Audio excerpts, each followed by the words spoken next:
When we think of Luke losing his hand on Cloud City, the image that usually comes to mind is one of pain and shock. Vader's strike in The Empire Strikes Back left Luke not only physically broken, but spiritually shaken by the truth of his parentage.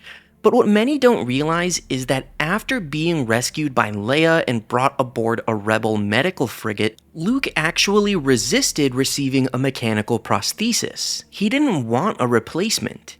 This fascinating moment comes from the canon short story Right Hand Man by Lydia Kang, which is featured in the book The Empire Strikes Back from a Certain Point of View.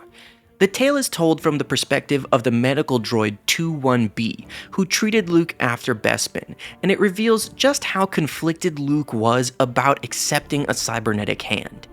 In this video, we're going to explore why Luke initially refused his prosthesis, how it reflected his inner fears about becoming more like Vader, and how he eventually found the strength to move forward. At the end, we'll look at how this moment foreshadows Luke's greatest trial in Return of the Jedi. The story begins in the surgical bay of the Redemption, a rebel medical frigate floating in the relative safety of deep space. Luke Skywalker, battered and broken from his duel with Darth Vader, was delivered here after his desperate escape from Cloud City. His right hand had been severed by Vader's blade, cauterized cleanly but leaving him maimed and shaken. The droid 21B assessed his patient and found him stable, even calm on the surface, but with tension in every muscle and an elevated heart rate that betrayed the storm raging inside.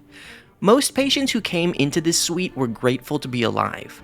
They stared out of the viewport at the stars and ships, drawing comfort from the sight of rebel cruisers standing guard. But Luke turned away, as though the galaxy outside offered him no solace. In truth, he was not only wounded in body, but in spirit. He had not only lost a hand, he had lost his confidence, his sense of destiny, and perhaps most crushingly, his belief that his father had died a hero. For the boy who had grown up idolizing his father and dreaming of greatness, this moment was shattering, and it left him reluctant to accept healing, as though his injury was more than just physical punishment. It was a mark of his failure. As 21B prepared the instruments and explained the procedure, Luke barely responded. When asked if he wanted painkillers, Luke replied that he didn't think they would work on him. The droid was confused at first, but quickly realized Luke's suffering went beyond flesh and nerves. This was not a wound Bacta alone could mend. Luke stared at his cauterized stump, not in horror, but in quiet anguish. He admitted that the pain he carried was not just in the body.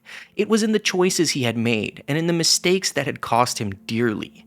He blamed himself for rushing into Vader's trap, for failing to save Han, and for being too arrogant in his training. The hand was not just a wound, it was a symbol of those failures. Accepting a prosthesis felt to him like ignoring the lessons he needed to learn. He wondered aloud whether he even deserved to have the wound repaired. The droid reminded Luke of his earlier brush with death on Hoth after the Wampa attack, when Luke had resisted healing in the Bacta tank until he allowed himself to surrender to the process. Healing, the droid explained, required openness. It required acceptance. But Luke wasn't sure if he wanted to accept. To him, the loss of the hand was punishment, and perhaps destiny. Finally, as 21B prepared the prosthesis, Luke raised his good hand and stopped him, saying, "Maybe you shouldn't attach the cybernetic hand." In that moment, Luke revealed just how heavy his doubts weighed upon him. He told the droid that maybe losing his hand was meant to happen, perhaps as a consequence for his stubbornness and his mistakes. He confessed that he didn't deserve to be made whole again. He quoted Yoda's teachings about this crude matter, reflecting on the idea that the physical body was not what truly mattered in the Force. If he could master the Force, perhaps one hand was enough. He might not need a prosthesis at all. To Luke, refusing the hand felt like a way of atoning for his failures, or perhaps of humbling himself so he could grow stronger in the ways of the Force. But beneath this reasoning lay a darker fear, one that made the sight of the prosthesis unbearable. When 21B mentioned that Force users could live with artificial limbs, Luke's thoughts immediately turned to Vader, his father, his enemy, the man who had just maimed him. For Luke, the sight of the prosthetic hand was not neutral. It was a symbol of the Dark Lord he had barely escaped from. The man Obi-Wan had once warned was more machine than man. Staring at the mechanical hand, Luke's expression shifted from disgust to anguish. He whispered the word father to himself. To Luke, accepting the prosthesis was not just about restoring his body. It was about confronting the terrifying possibility that he was becoming like his father. Vader's life support armor, his mechanical breathing, his reliance on technology to survive, all of it loomed over Luke as a warning of what he could become if he fell to the same darkness. By taking the cybernetic hand, Luke feared he was taking a step closer to that fate. This was why he recoiled. Not because the prosthesis was unnatural, but because it was Vader's shadow staring back at him. Here, the story becomes surprisingly philosophical. 21B, though only a surgical droid, spoke with unexpected compassion. He reminded Luke that refusing help was not noble, and that healing was not about worthiness.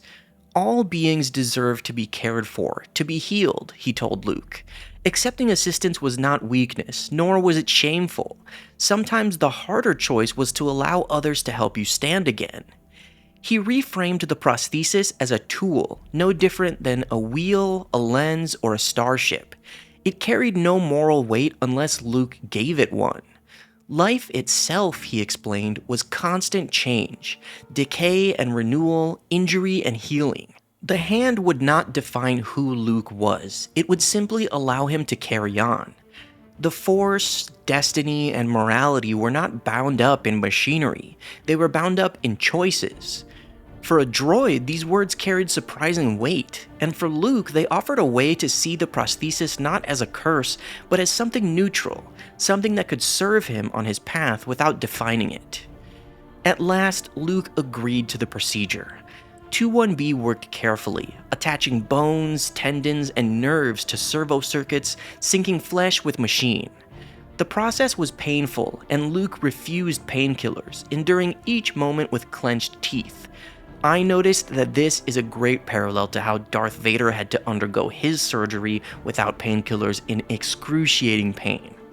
Anyway, Luke's expressions shifted constantly, at times angry, at times sorrowful, at times resigned.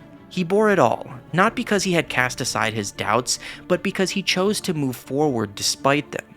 The final moments of the procedure were delicate, as synth skin fused with living tissue and Luke flexed his new fingers for the first time.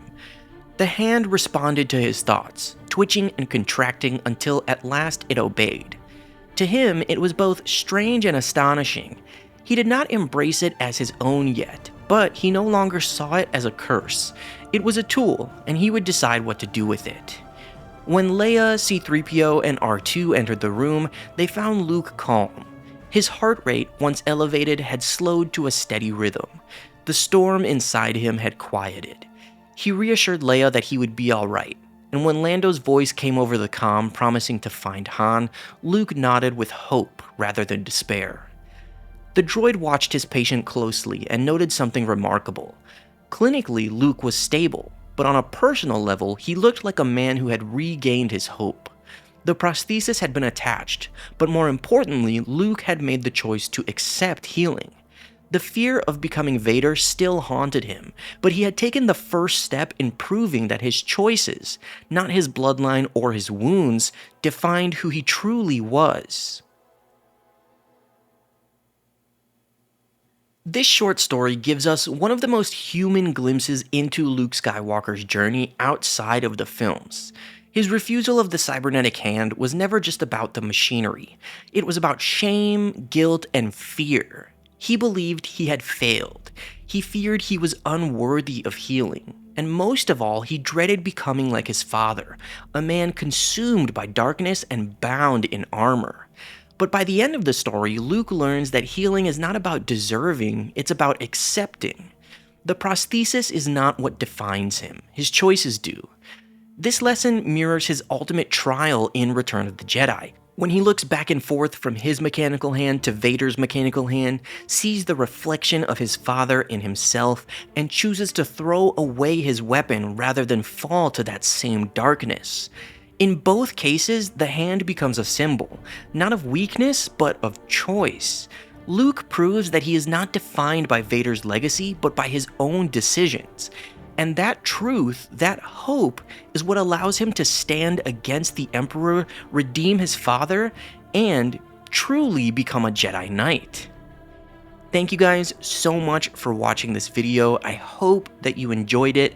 I definitely recommend reading the From a Certain Point of View books. If you don't know what they are, they released one for each film of the original trilogy.